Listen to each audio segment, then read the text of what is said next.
Today's reading comes from John's Gospel. It's John chapter 3 and verses 1 to 9, the discourse between Jesus and Nicodemus.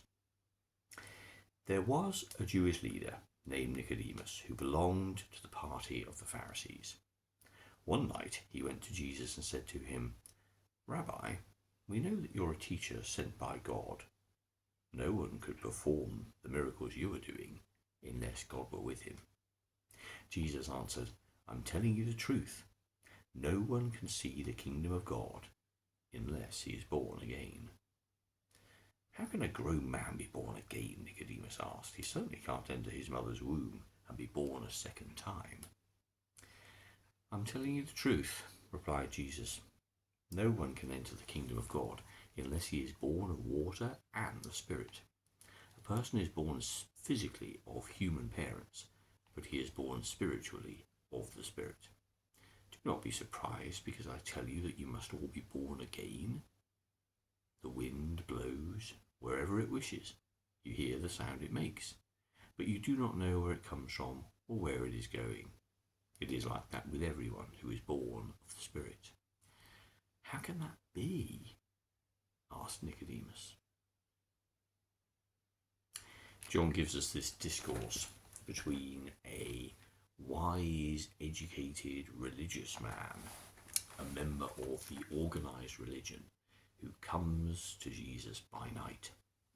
And the symbolism of that is up for debate, whether he himself was embarrassed or didn't want to be seen by the people, or whether it's a metaphor for coming from darkness into light. Whatever it is, Nicodemus showed a great deal more engagement with the work that Jesus was doing than many of his colleagues. However, he still comes to Jesus with questions.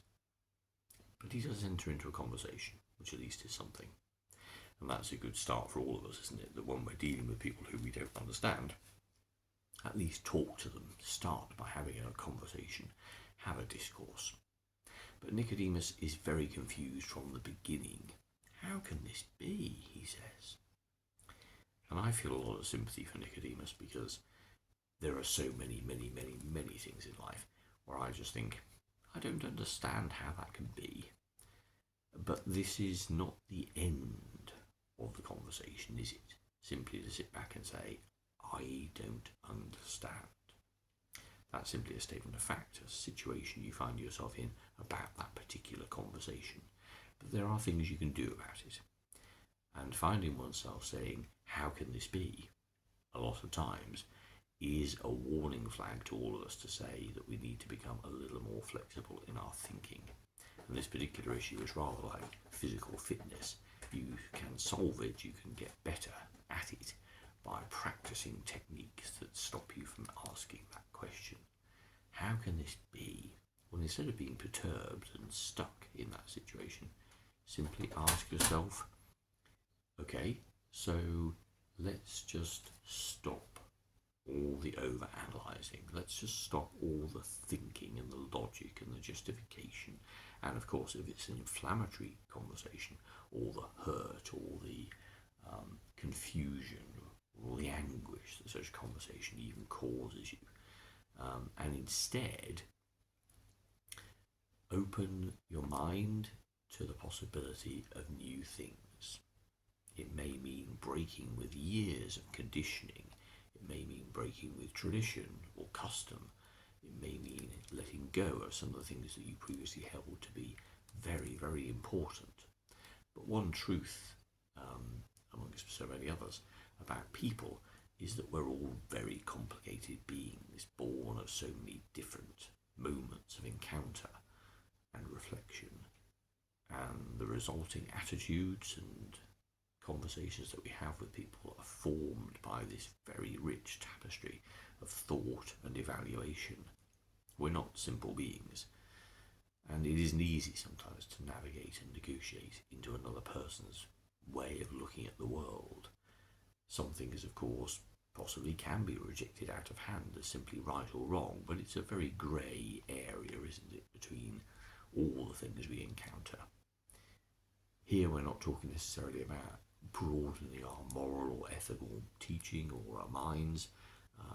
But it is about flexibility, because the problem for Nicodemus was his own rigidity, his fixed idea of things, and the fact that he wasn't able to have an open conversation with Jesus about these things. His mind became increasingly closed as more and more and more things confused him. You contrast that with the conversation that Jesus goes on to have in the next chapter with a woman in Samaria whose mind is opened and opened and opened to actually get alongside Jesus. Then Nicodemus remains entrenched in his own thinking. And this, in our encounter with God, surely can't be the right attitude. We do exist in a reality, the things that we see and touch and feel, but in terms of what is actually happening with matter and with the universe and with the microscopic world, then clearly there's a disconnect. We live in a reality. It isn't the reality, but it is our frame of reference.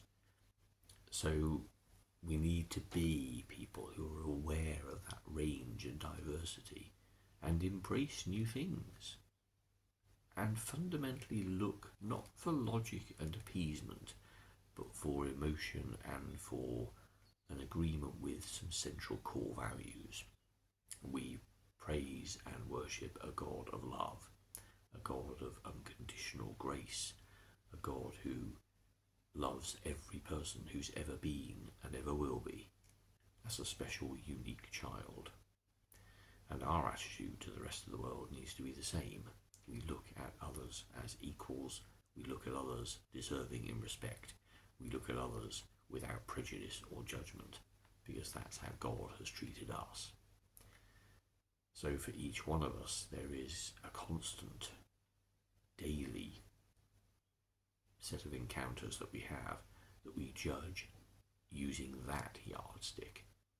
And our own attitudes, where we might well say, how can this be, need to be challenged, because love and acceptance, joy and peace are what our God comes to bring to us and show us in the life of Jesus. And that's how we need to react to others. And if we find that difficult and find ourselves saying, how can this be, then we need to broaden our minds and recognise that we're looking at the world not through God's eyes, but our own. And I think we've got to agree that God's eternal eyes are probably better than our own short, transient lifestyle and lifespans.